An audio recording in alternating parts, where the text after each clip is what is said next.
Hey, what is good, y'all? Soul here, and welcome back to my story mode.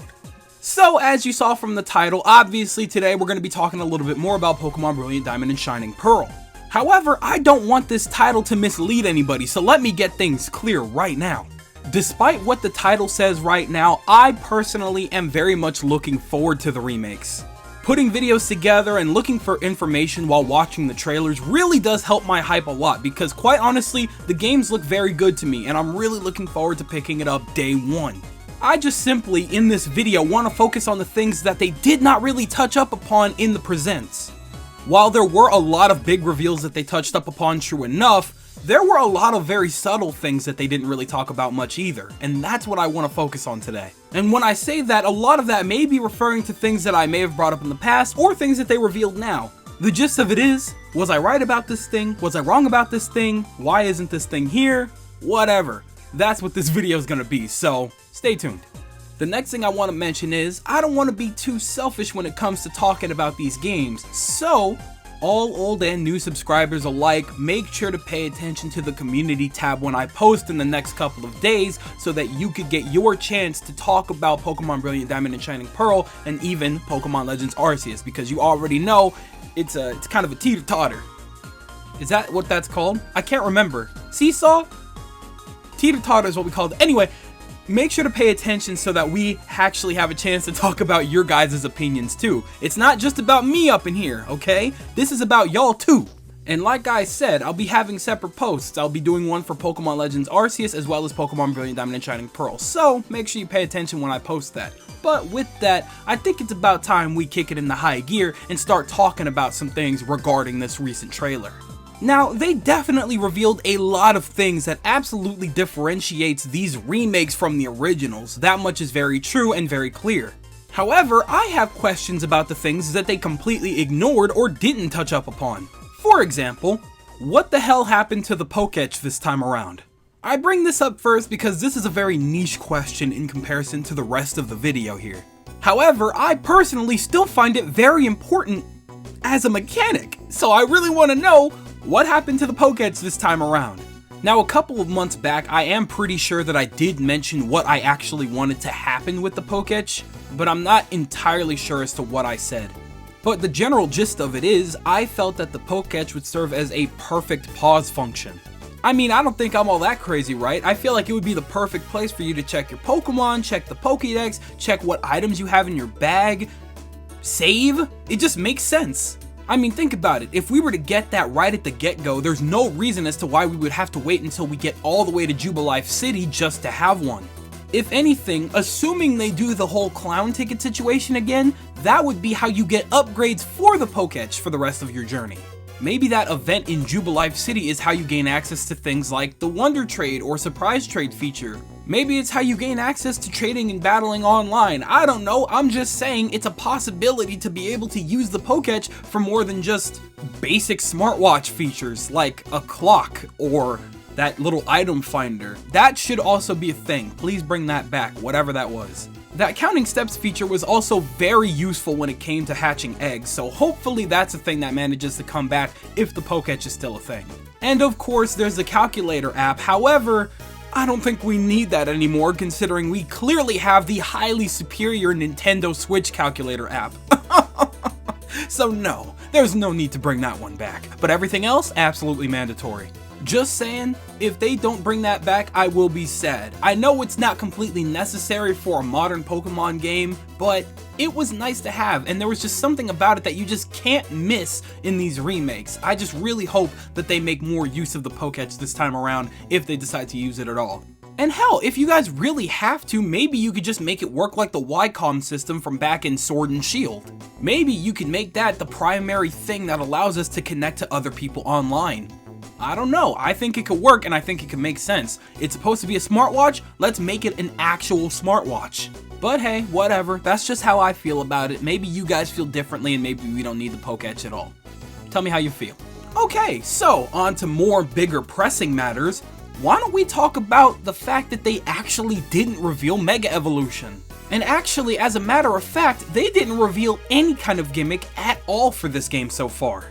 Now this is probably most likely going to get a video of its own because this is just something to definitely deep dive into because it is very weird considering that we haven't not had a gimmick for the last like what, 7 to 8 years give or take? It was just so shocking to me that they didn't reveal anything along those lines because we've just had the gimmicks for so long now that I fully expected that one last big thing to be a reveal of a new Mega Evolution, or maybe if they wanted to go crazy with it, maybe a new Z move or something for a specific Pokemon. I don't know, maybe a new gimmick altogether. I don't know. It was just weird to not see. That's all I'm saying. Okay, but hear me out, and I'm gonna mention this again in the video that's dedicated to this topic, but hear me out. This is probably going to sound absolutely insane to some of you. However, I personally do not think that it's too late for Megas to still be in the game. Just because they didn't reveal it in the trailer doesn't mean that it's not there. Hell, we didn't know about Mega Evolution in 7th Gen until well after its initial release.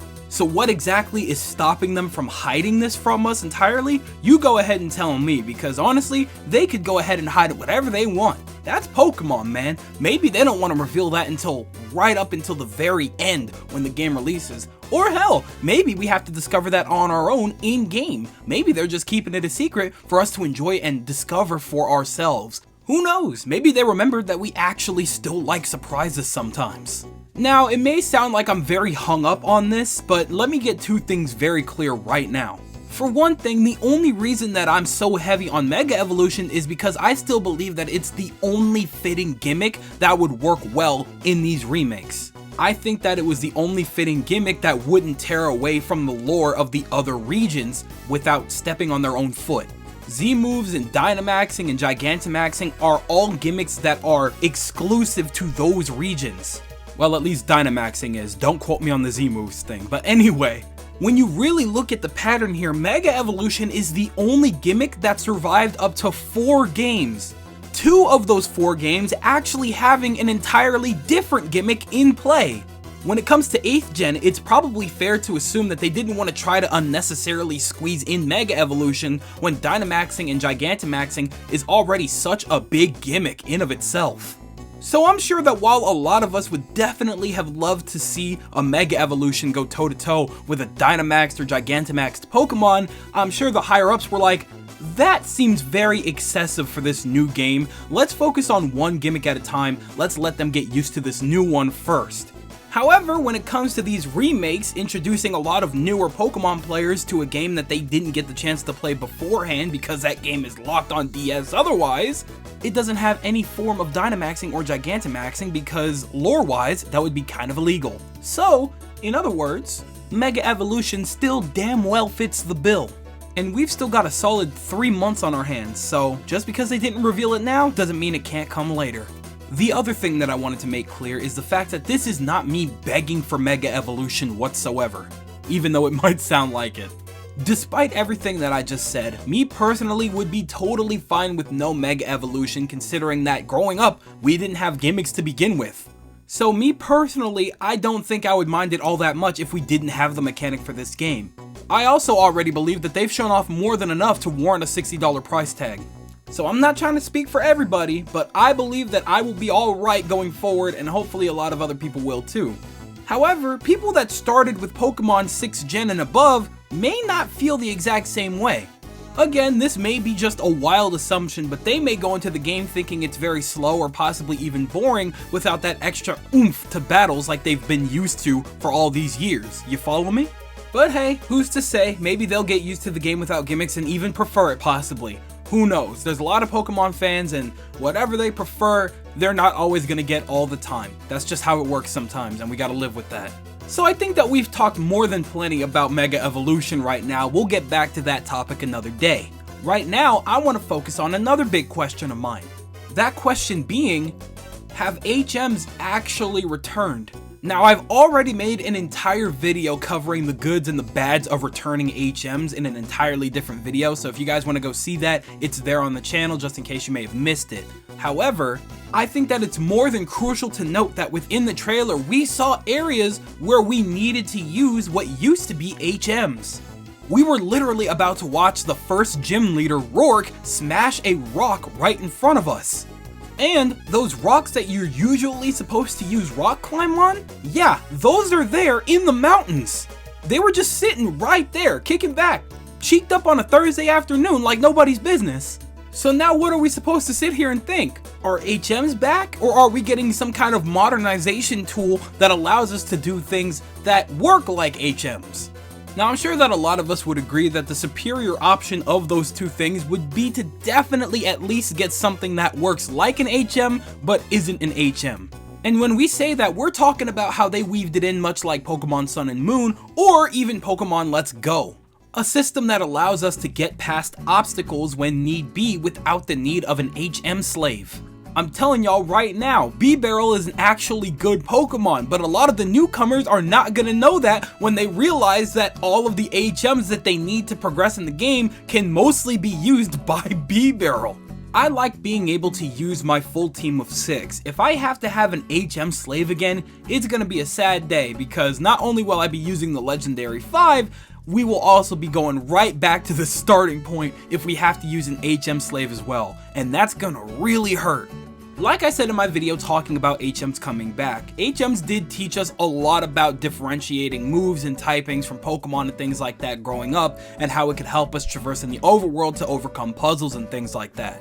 However, we've come to a point in time where we know for a fact that it's more than done its job already, especially since Pokemon really likes to make sure that you know your type matchups.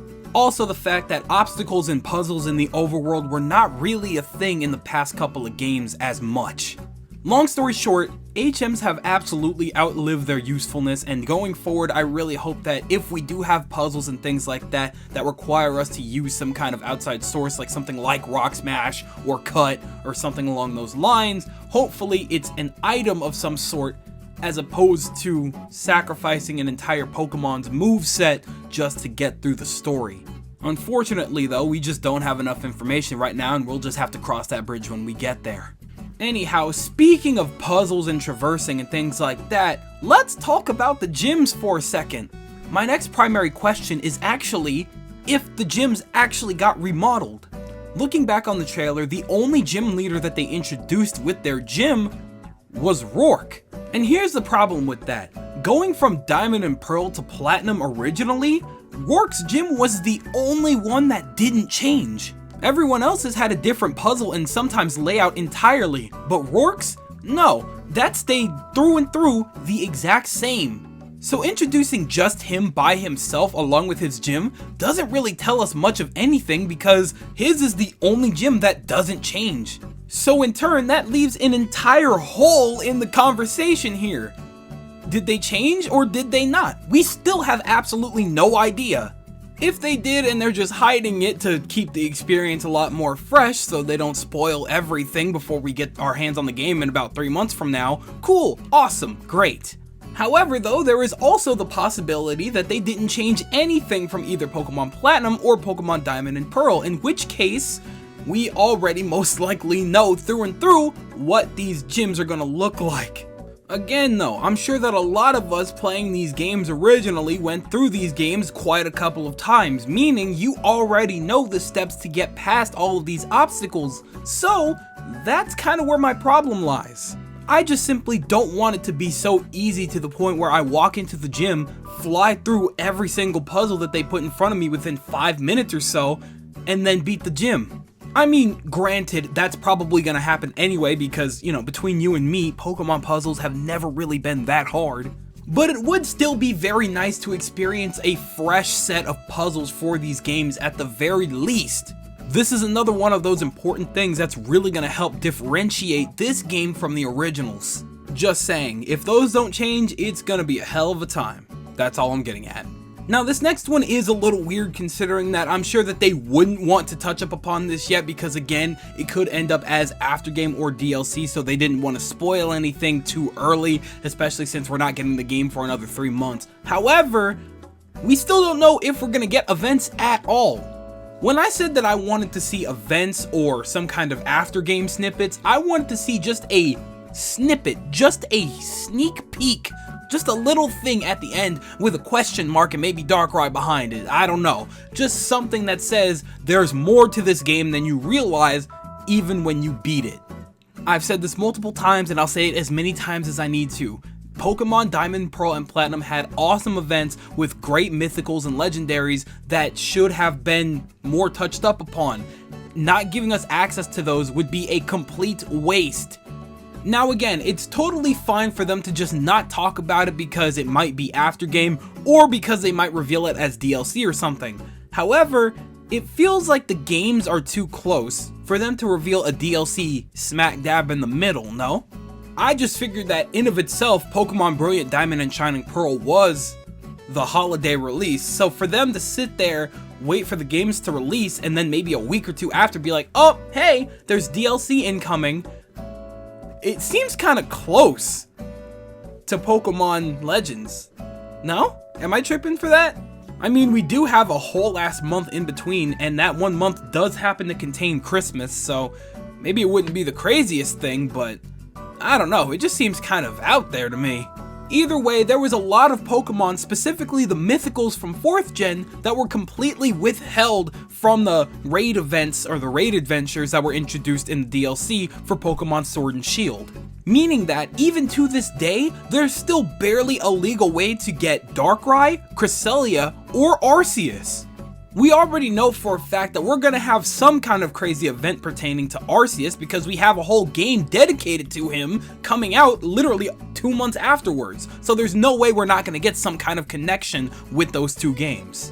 However, that does not mean that Darkrai and Cresselia are safe at all. They have gone above and beyond to absolutely shaft the both of them for a very long time now, and I just truly do not understand why. I just have to believe with every fiber of my being that them not being part of the mythicals and legendaries that were available in that game in Sword and Shield, and then getting a remake for the games that they originated in, is kind of signifying something, hopefully. When it comes down to it, bro, I just want some justice for Darkrai. That's my boy! And he ain't even legal? Come on now, man. Like I said, I'm totally fine if they end up as DLC that we have to pay for afterwards. I don't care. As long as they don't end up as limited time events. That just would not make sense this day and age. Please don't do it and make them accessible Pokemon again. Please. That is all I'm asking. And speaking of accessible Pokemon, that leads me right into my next topic, which is actually going back to the Pokedex situation for the 3rd time. This is another topic that I made a full video on a couple of months back talking about the Pokedex situation, and what I mean by that is just the access that we have to the Pokemon that are available in this generation. Usually at some point during the remakes, we eventually have access to newer Pokemon that were not in that region beforehand in the originals. I felt that for Brilliant Diamond and Shining Pearl, it should be no different. Having access to newer Pokemon that weren't originally in that region would give us more incentive to try out new Pokemon and new teams and things like that, so that when we make our way through the game, we don't end up with the most typical team that everybody else is gonna have. It would also incentivize the older players to not rely on the same generic team that they played with while growing up. I'll tell it like this, the best way to incentivize me to try out newer and better and different teams is to actually give me access to newer and better and different teams. Sure, I could absolutely force myself to use Bronzong or Cherim or Chingling or whatever, but I'm telling you right now, if I see a Gibble, and I have the access and power to catch said Gibble, then there's a good chance that I'm going to be tempted to get said Gibble, put said Gibble on my team, and replace something for that Gibble. And I know you're telling me not to use Garchomp, but I'm sorry. It's easy, and I'm stupid. Now, one thing that I will say is that the Pokemon hideaways look like they're gonna help immensely with that situation. When I made that video talking about the Pokedex situation before, I was informed only recently that fire types were kind of hard to come by, and I didn't even realize that the first time around. Your best options were either Chimchar, your starter, or Ponyta. And I'm sure that at some point you could get your hands on a Magby, but I have no idea where. However though, now that we have access to those Pokemon dens, if we can find a fire type den, we have access to quite a few now.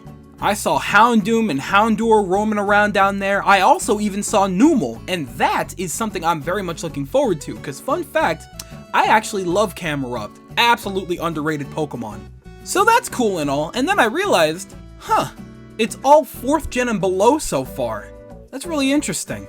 Nothing against that, it is just kind of strange that they felt the need to limit access to any Pokemon 5th gen and above. Well, I say limit, but in reality, we don't even know that yet. Like, we could have access to more Pokemon than even we're imagining right now. I guess in reality, the primary concern here is the fact that we still don't know if we have any kind of access to the National Dex. Meaning, besides what we saw on screen and obviously 4th gen Pokemon, we don't know what else they'll be including. Hopefully, if they are adding more 4th gen and below, they give us a wide variety to choose from. But truly, we just won't know until we know. Hopefully we do get access to the National Dex and we can catch more Pokemon afterwards, but until we know, we don't know. This actually leads into my final topic, which is Pokemon Home. I don't know how many people actually caught this because they really tried to just slip that in there, but they said that Pokemon Home wouldn't have real access until 2022. We don't know when in 2022, but not until 2022. Why? The people who are developing Pokemon Brilliant Diamond and Shining Pearl are the people who developed Pokemon Home to begin with.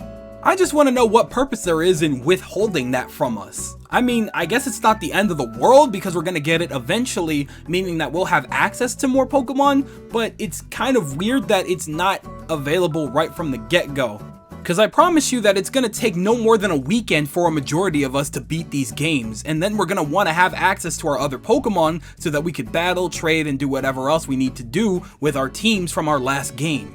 I really don't know, maybe they're working on some kind of event to make that special, or maybe they just don't want us cheating or something. I really truly do not know, but whatever the case may be, it was weird that they slipped it in like that, but either way, we're not getting Pokemon Home access until down the line.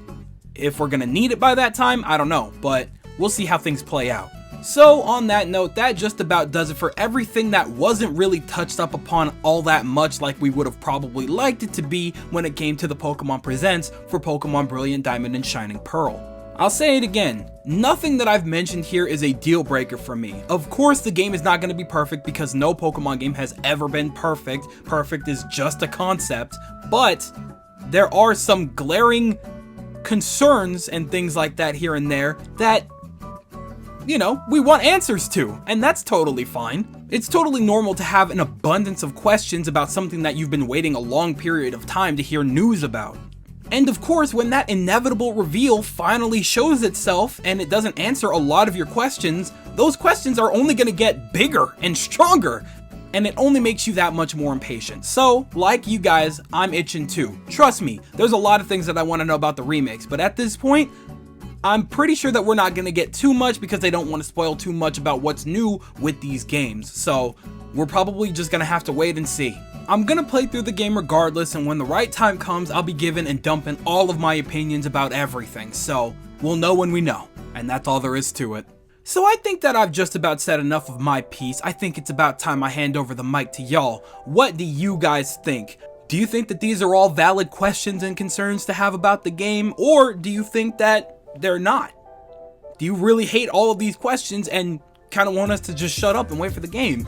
I'm actually asking that out loud. I'm pretty sure I know the answer already, but I'm going to leave that in there because it's kind of funny. So I'm going to leave it at that. So it does appear to be skedaddle o'clock time. Look at the clock. You see it? It's right at skedaddle and o'clock. So I'm going to go ahead and do just that. I want to thank you guys ever so much for watching. I truly do hope you enjoyed. Do me the absolute greatest favor of dropping a like and a comment, and consider subscribing for more content just like this. And with that, I'll be seeing you guys in the next video. Do me the greatest favor of taking good ass care, and I'll see you all next time.